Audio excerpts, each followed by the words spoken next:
Hello, my name is Tim Guthrie. I'm an English Composition 1 and 2 tutor, and today we're going to be talking about summarizing, paraphrasing, and quoting. 3 different topics that many people still manage to confuse with one another. So let's begin. What is a summary, first and foremost?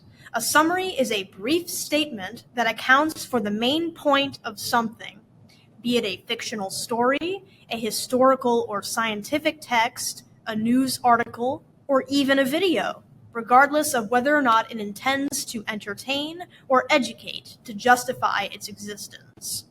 Most commonly, the conclusion paragraph of an essay is often utilized as a summary, offering a short recount of all topics and arguments that were prior discussed without overstaying its welcome. In order to craft a good summary, it is important to understand the distinction between both what could be considered good summaries and bad summaries, specifically pertaining to summaries present in academic essays. Let's look at some examples. In this instance, let's say your essay topic is regarding end-of-life care, also typically known as assisted suicide. Your stance is that you believe end-of-life care is moral and should be preserved. Which of the following summaries would best regale both your chosen subject and your position on the matter? Is it A, quote, "Despite the ongoing and increasingly hostile controversy surrounding the nuances of end-of-life care, I firmly believe that it, as a medical practice, should be protected, not only because of the ease of access it provides to those suffering from chronic or debilitating illness, but also because it provides symptom management, such as pain-reducing medication and resources, emotional support, as well as education as to the toll that such decision-making would have upon either patients enduring such treatment or their family members," end quote.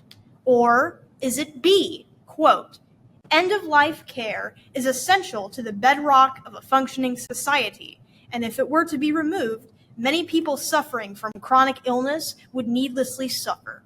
I will now explain to you why it should be preserved, for reasons which you will find to be quite convincing." Now, in the context of an academic essay, which summary would best suit the subject? Is it A or B? Of the two provided summaries, A would function best, as not only a thesis statement, but as a direct summary of both your knowledge of your essay's topic, as well as the crux through which you can briefly describe reasons or evidence as to why your position is sound without coming across as too needlessly wordy. While B would operate well as a hook statement, lilting off in a purposefully vague manner as to better intrigue readers into further investigating your work, it is best to give your readers an established idea as to the reasons for your position or opinion, so that your audience is given at least some semblance of knowledge as to the topics you've established, ultimately better preparing them for once you begin to explain said reasons in further detail in the body of your essay.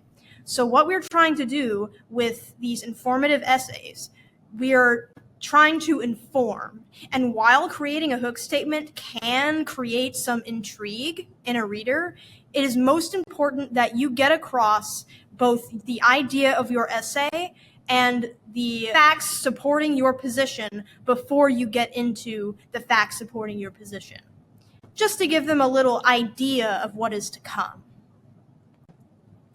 What is paraphrasing? Paraphrasing is the act of expressing a meaning, either perceived or stark, of a cited work by using terminology different to that which the original source utilized without the use of direct quotation. This is important. Typically as a tool to achieve better understanding or clarity, or to better communicate a cited work in a manner that would best be received by one's intended audience. Oftentimes, it is used as a means to summarize another author's words or intent, be it through paraphrasing a direct quote or through paraphrasing a bias, which may subconsciously be interjected into the majority of their written work by default. So you don't necessarily have to paraphrase a direct quote from the writer you're writing about. It could also be the bias or opinion that is present within the majority of their essay or of their work, regardless of whether or not it's in quotation marks or whether or not they themselves are speaking in first person. Here is a common example of a paraphrase. An example of a quote pulled from the source would be, quote, "Despite the ongoing and increasingly hostile controversy surrounding the nuances of end-of-life care, I firmly believe that it as a medical practice should be protected, not only because of the ease of access it provides to those suffering from chronic or debilitating illness, but also because it provides symptom management, pain-reducing medication and resources, emotional support, as well as education as to the toll that such decision-making would have upon either patients enduring such treatment or their family members." Professor John Doe, quote, "The Nuances of Assisted Suicide," end quote, Science University Academic Journal, September 1st, 2003. So that would be an example of a quote pulled from a source, from a professor, from a university who wrote an academic journal all the way in 2003. Of course, this isn't a real quote or a real source. It's a good example of one. And as such, we're going to segue into what a paraphrase of this source would look like. Here is a paraphrase of the previous source. Quote, "Doe believes it is vital that end-of-life treatment be preserved, given the positive impacts, such as increased access to medical care and counseling resources, it has on people suffering from life-threatening diseases and their families." Doe, end quote. By Joe Sixpack, quote, "Why end-of-life treatment should be preserved," end quote.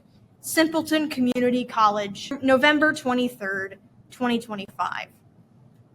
This is an example of a quote pulled from an academic essay, much akin to the ones you are writing in English Composition 1 and 2 for college. Of course, again, this isn't a real quote from a real essay, but it is a good example of one.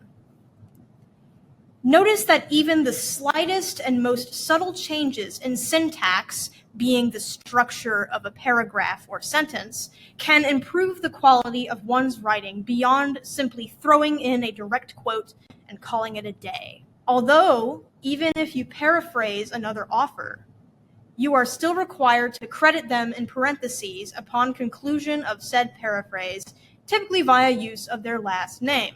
Hence the use of Doe in parentheses at the end of each quote. Speaking of quoting, what is quoting?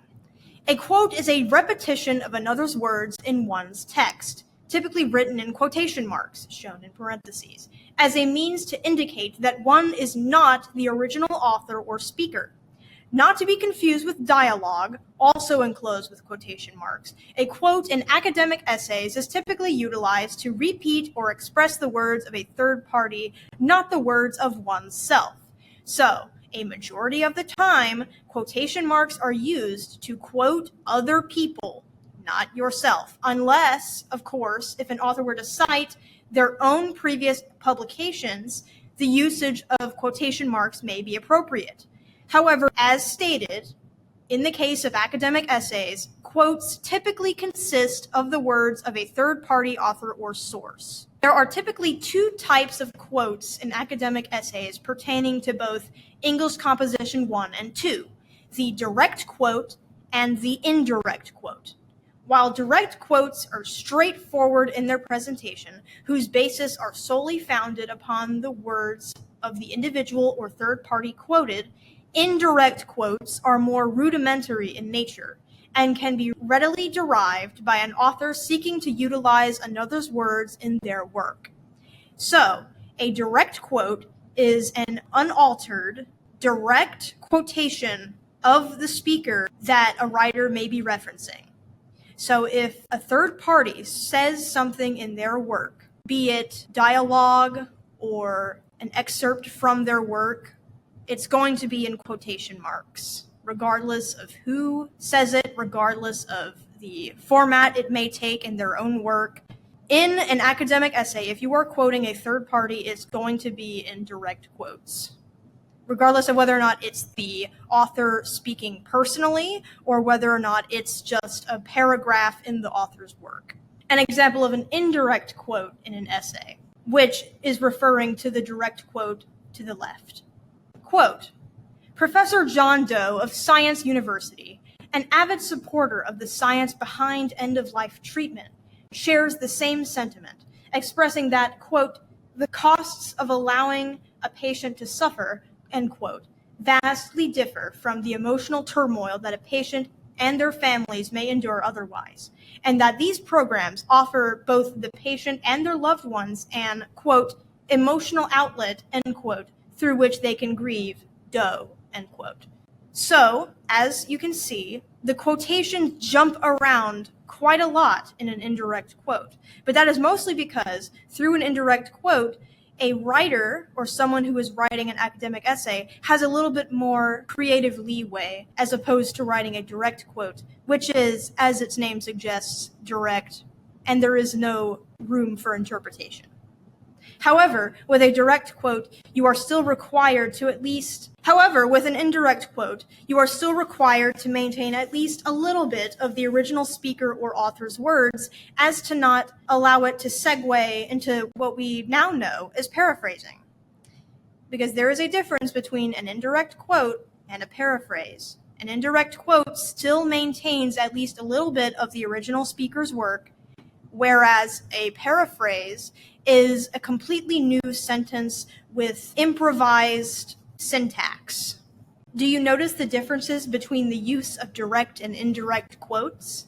As the terms imply, while direct quotes are to the point and feign from reinterpreting a speaker's words, indirect quotes, while otherwise derivative in nature, maintain only bits and pieces of the speaker's words, but still manage to communicate the same point or message.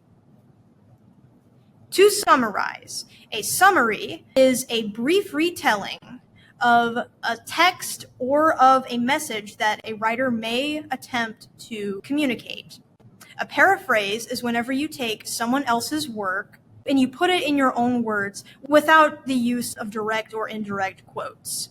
And quotes are whenever you take an author's words from a third party and reference it in your work with little to no edits or reinterpretation.